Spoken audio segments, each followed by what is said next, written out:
Sumainyo ang Panginoon. At sumayo rin. Ang mabuting balita ng Panginoon ayon kay San Mateo. Papuri sa iyo, Panginoon.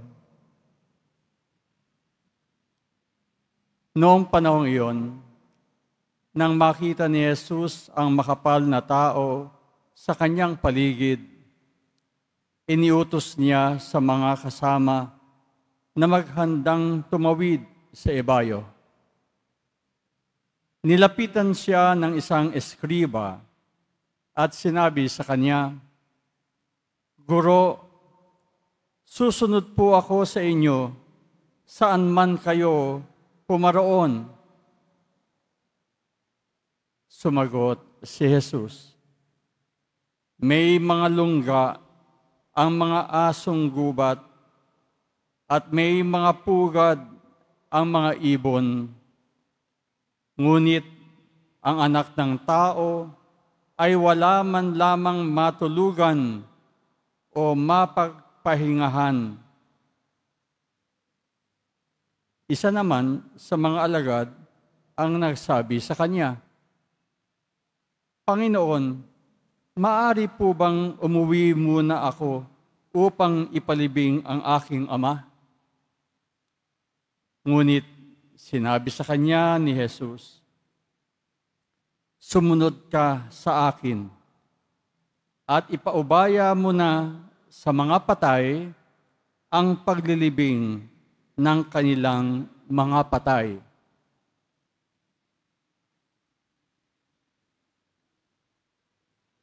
Minamahal na mga kapatid, ang mabuting balita ng Panginoon. Pinupuri ka namin, Panginoong Jesucristo. Magsuyo po muna ang lahat. Muli sa magandang hapon sa inyong lahat, minamahal na mga kapatid. Una sa lahat, tayo ay nagpapasalamat sa parokya ng Quiapo, ang andambanan ng ating mahal na Nuestro Senyor Nazareno, na pahintulutan na ang imahen ng patron ng San Bartolome ng Malabon, ang San Bartolome na nasa harapan, ay bumisita dito sa Quiapo bilang bahagi ng pagpapalaganap ng debosyon sa isa sa mga apostol ng Panginoon. Si San Bartolome, tinatawag din na Nathaniel, no, sa Ebanghelyo, ay tinawag ng Panginoon, no, na sumunod sa kanya. Pero nagsimula ito sa isang pagdududa na nagmula kay San Bartolome, na noon ay Nathaniel tawag. Meron bang magandang mangyayari at lalabas mula sa Nazareth? Ang tanong niya. May pagdududa, pero nung makilala niya si Jesus, siya ay naging isang masugid na tagasunod at naging apostol na handang ialay ang kanyang buhay para sa Panginoon sa ipalalaganap ng mabuting balita. Siguro, ito din yung dapat nating isang maging karakter, no? Na tayo maaring makaroon ng mga tanong sa ating buhay, tanong sa Diyos, at mga pagdududa, pag-aalinlangan, pero ang lahat na ito ay tunay na mawawala kapag naging matibay yung ating ugnayan sa Panginoon.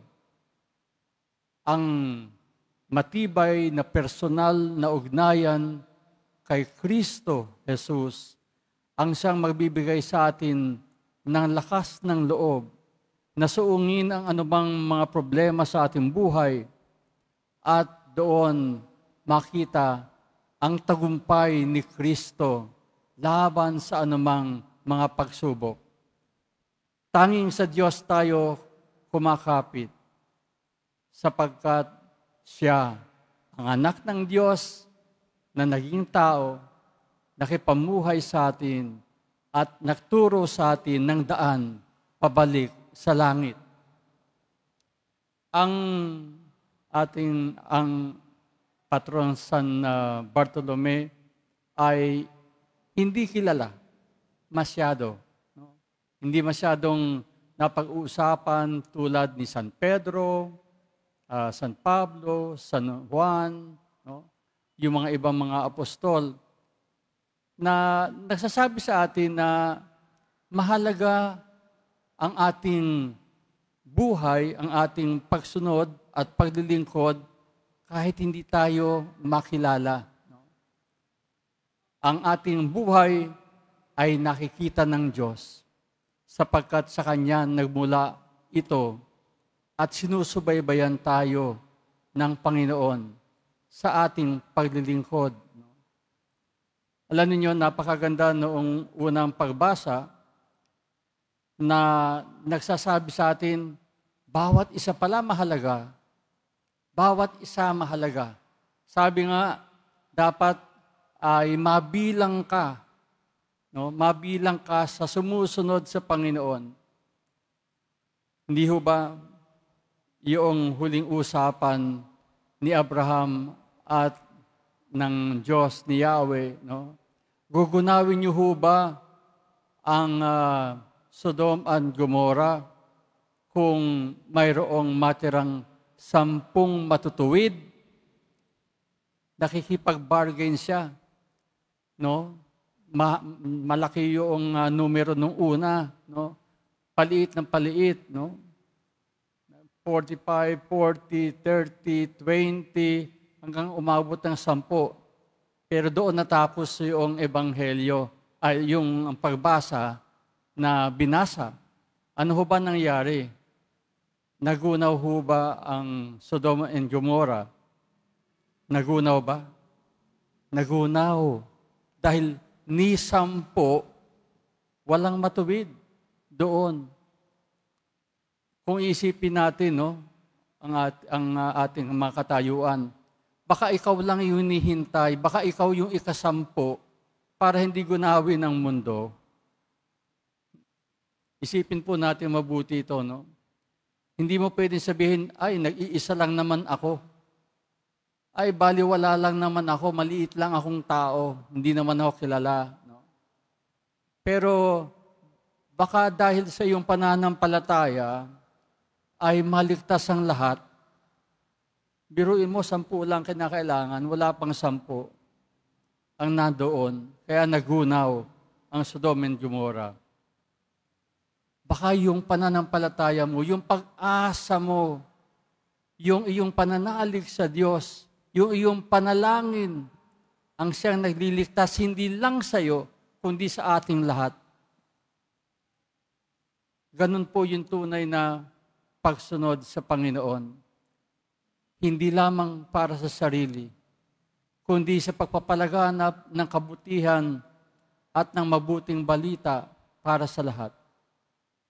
Kaya napakagandang ating alalahanin, huwag makalimutan yung unang pagbasa na iyon. No?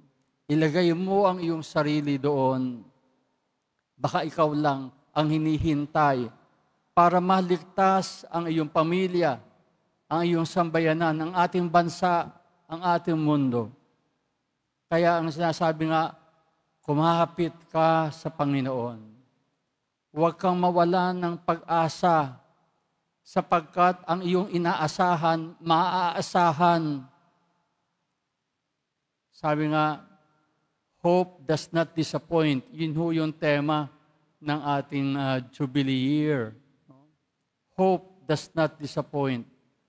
Hindi ka pababayaan ng iyong pananalig at pag-asa dahil ang iyong inaasahan ang siyang Diyos na makapangyarihan na nagmamahal ng lubusan at yung pagmamahal na yon ang pundasyon ng ating pananampalataya at pag-asa. Tayo'y umaasa sapagkat ang inaasahan natin ay maaasahan.